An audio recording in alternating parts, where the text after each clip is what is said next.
Good morning बच्चों। आज हम लोग विशेषण पढ़ेंगे, ठीक है। विशेषण जिसको इंग्लिश में एडजेक्टिव बोला जाता है, जो संज्ञा या सर्वनाम की विशेषता बताए उसे विशेषण कहते हैं। फिर से, जो संज्ञा या सर्वनाम की विशेषता बताए, ये दो की विशेषता बताता है। किसकी किसकी? संज्ञा या फिर सर्वनाम की। जैसे राम सुंदर है, तो यहां सुंदर विशेषता बता रहा है किसकी? राम की। तो सुंदर क्या हो जाएगा? विशेषण, ठीक है। एक इसमें आता है विशेष से शब्द। विशेष से क्या है? जिसकी विशेषता बताई जाए, जिसकी विशेषता बताई जाए उसे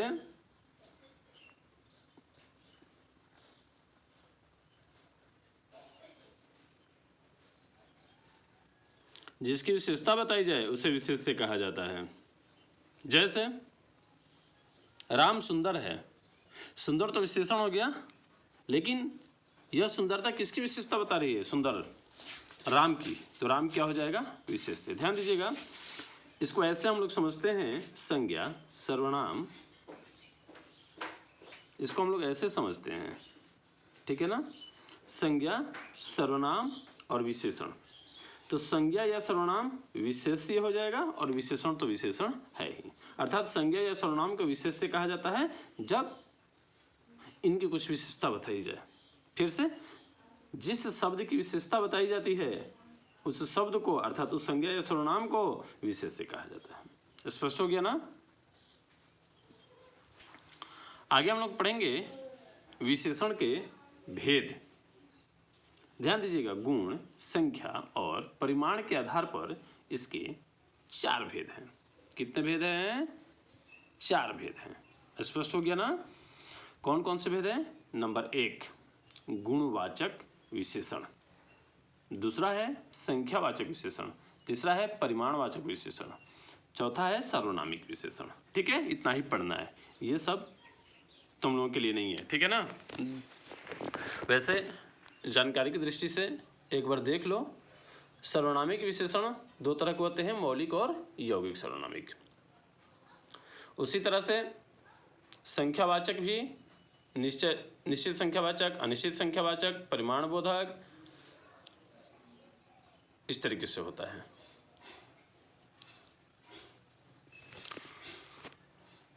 सर्वनामिक विशेषण किसे कहते हैं? पुरुषवाचक और निजवाचक सर्वनाम के सिवा अन्य सर्वनाम जब किसी संज्ञा के पहले आते हैं तब ये सर्वनामिक विशेषण कहलाते हैं। स्पष्ट हो गया ना? अर्थात वह सर्वनाम जो विशेषण के रूप में प्रयुक्त हो सर्वनामिक विशेषण कहलाता है। जैसे यह मेरी गाय है, तो यहां मेरी क्या हो जाएगा? विशेषण हो जाएगा। जैसे यह घर मेरा है, तो यहां यह क्या हो जाएगा? सर्वनामिक विशेषण। वह लड़का बहुत तेज है, तो वह क्या हो जाएगा? सर्वनामिक विशेषण। यहां पर प्रयुक्त वह है, सर्वनाम नहीं है। यहां पर प्रयुक्त यह है, सर्वनाम नहीं है, बल्कि यह विशेषण है। क्योंकि सर्वनाम के बाद जस्ट बाद, मतलब तुरंत बाद, ठीक बाद संज्ञा नहीं आता। यहां सर्वनाम के बाद तुरंत संज्ञा आ रहा है, अर्थात यह सर्वनाम न होकर बल्कि विशेषण होगा। ध्यान देना होगा, यह विशेषण और सर्वनाम दोनों के अंतर्गत आता है। वह भी गुणवाचक विशेषण क्या है? जिस शब्द से संज्ञा का गुण, दशा, स्वभाव आदि लक्षित हो उसे गुणवाचक विशेषण कहते हैं। जैसे गोरा काला, लंबा ऊंचा नीचा, सुंदर कुरूप, ठीक है, इत्यादि।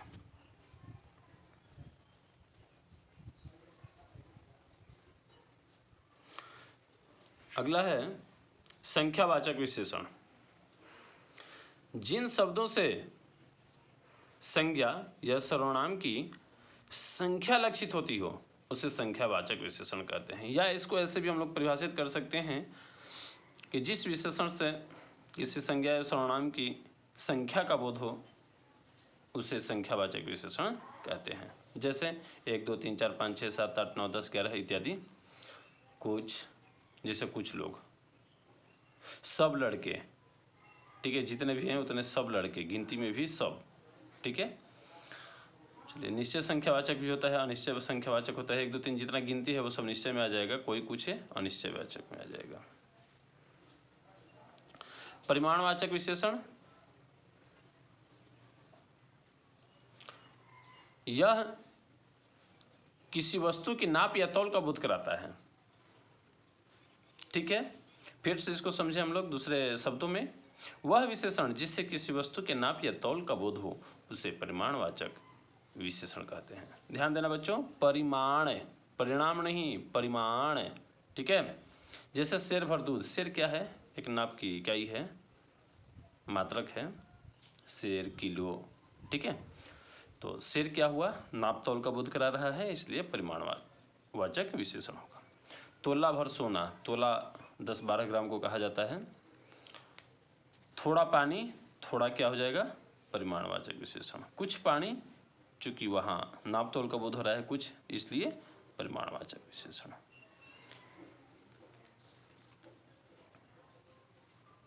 प्रविशेषण क्या है, बहुत ही महत्वपूर्ण है 9-10 क्लास के लिए, ठीक है ना।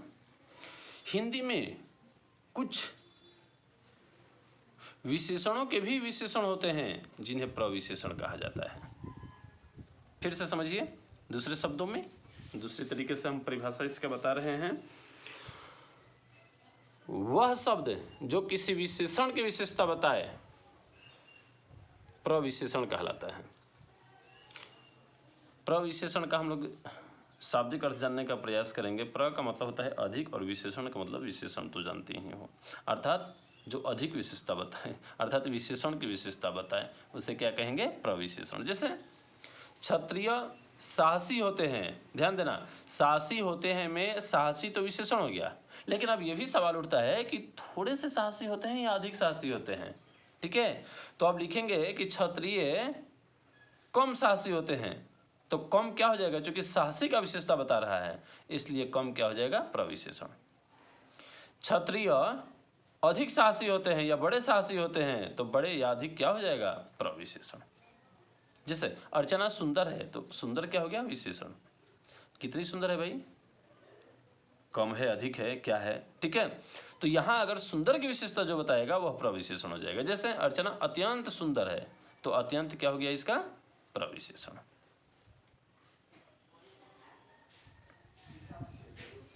अब हम लोग चलते हैं विशेषणों की रचना, ठीक है। विशेषण के रूप निम्नलिखित स्थितियों में परिवर्तित होते हैं। परिवर्तित का मतलब होता है बदलाव उसमें होना, विकार उत्पन्न होना, ठीक है। रूप रचना की दृष्टि से इसके दो भेद हैं, विकारी और अविकारी। विकारी जिनके रूप में परिवर्तन हो सके, जैसे लाल तो लाली हो जाएगा, सुंदर तो सुंदरी हो जाएगा, चंचल तो चंचला हो जाएगा, ठीक है। काला तो काली हो जाएगा, गोरा तो गोरी हो जाएगा। कुछ अविकारी भी होते हैं। कुछ विशेषण संज्ञा में प्रत्यय लगाने से भी बनते हैं, जैसे जाति, तो जाति में ये जोड़ देंगे तो क्या हो जाएगा, जातीय। धन, इसमें वान जोड़ देंगे प्रत्यय, तो क्या हो जाएगा, धनवान। दो या अधिक शब्दों के मेल से भी विशेषण बनते हैं, जैसे चलता फिरता, लोग कहते हैं ना कि वह चलता फिरता आदमी है। टेढ़ा मेढ़ा,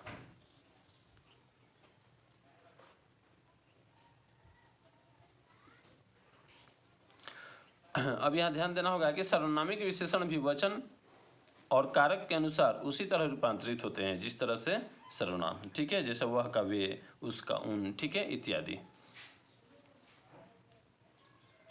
अच्छा, जब संज्ञा का लोप रहता है और विशेषण संज्ञा का काम देता है, तब उसका रूपांतर विशेषण के ढंग से नहीं, संज्ञा के ढंग से होता है। ध्यान देना होगा, सामान्यतः विशेषण के साथ प्रसर्ग नहीं लगता। प्रसर्ग का मतलब विभक्ति चिन्ह है, ठीक है, कारक चिन्ह है।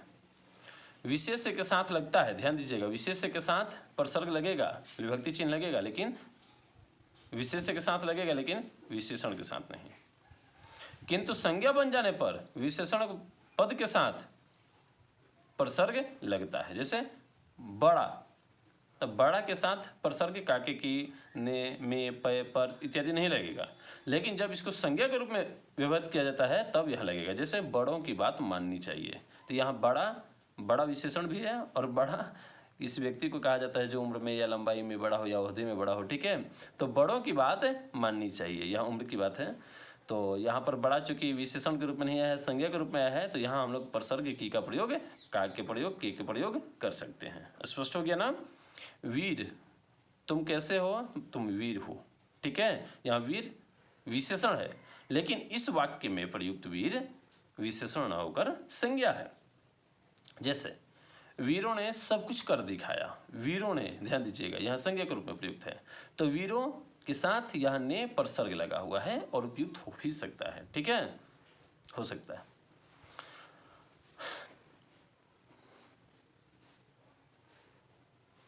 तुलनात्मक विशेषण भी होता है।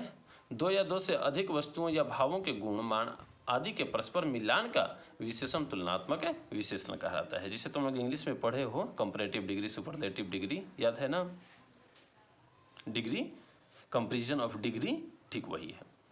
जैसे अपेक्षा, सामने, वनिस्पत होता है ना, कि सोहन मोहन के वनिस्पत ज्यादा ईमानदार है, सब में, सबसे इत्यादि, इसके भी कई अवस्थाएं हैं, ठीक है।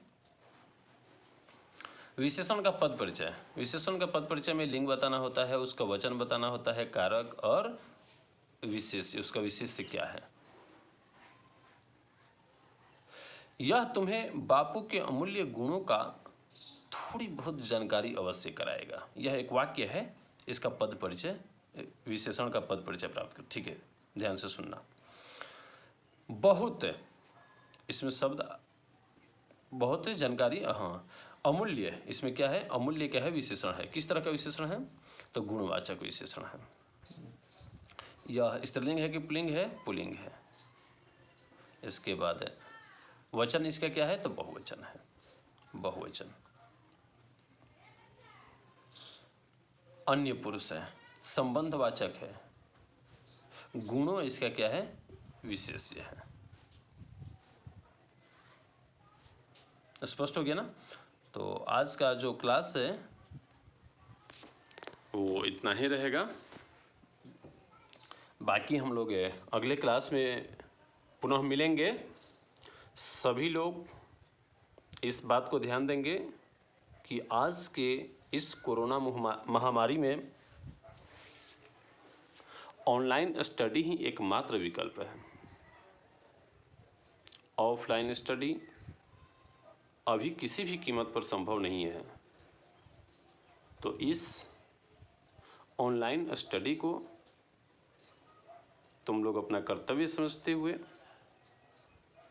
अपने भविष्य को देखते हुए फेयर करना, इनको समझना, याद करना, ये सारी प्रक्रियाएं तुम लोग जारी रखना। अगर इसमें कोताही करोगे तो तुम लोग खुद ही होशियार समझदार विद्यार्थी हो। ठीक है, ओके।